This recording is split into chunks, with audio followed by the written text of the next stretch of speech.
अल्लाह अल्लाह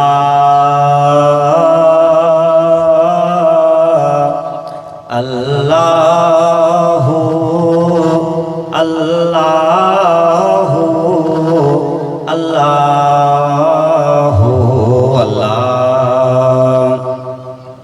वजह दोस्त जागो रात मत कर सुभान अल्लाह तक खबर पे जंहिंजी यारी मिठा मशहूर वा ओहो सोहणो सिद्दीका है। जंहिंजी यारी मिठा मशहूर वा ओहो सोहणो सिद्दीका।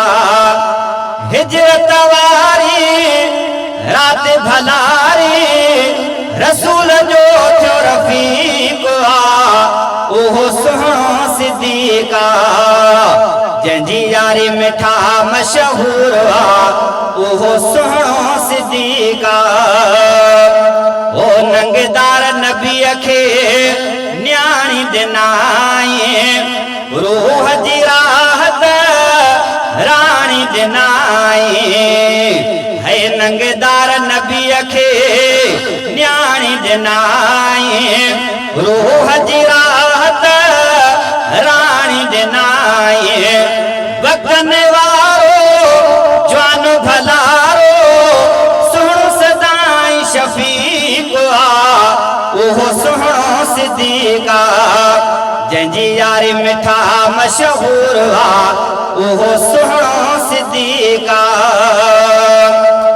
कुरान दे विच फरमान पढ़ में आयात सिद्दीक दे हक विच है। हर दिन सिद्दीक दे हक विच हा हर रात सिद्दीक दे हक विच है। मुंह निकती गाल मोहम्मद दी साबात सिद्दीक दे हक विच है।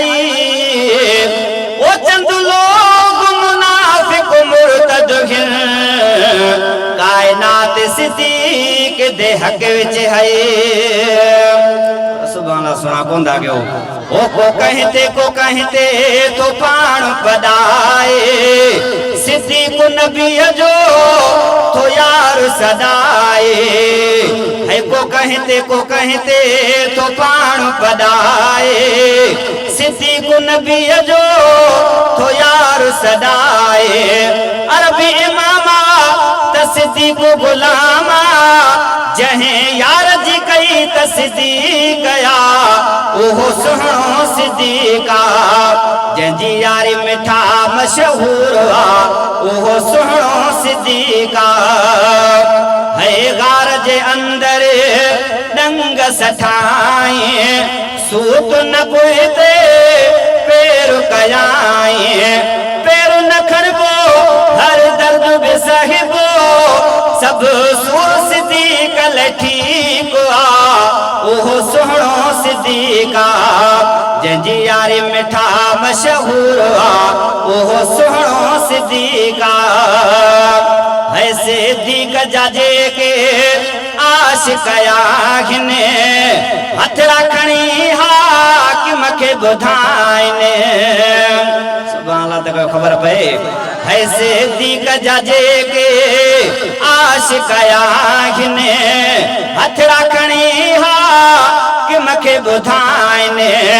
कसम खुदा जो अमर अबे खां साईं सिद्दीक वधीक आ ओहो सोहणो सिद्दीका। जंहिंजी यारी मिठा मशहूर आ ओहो सोहणो सिद्दीका।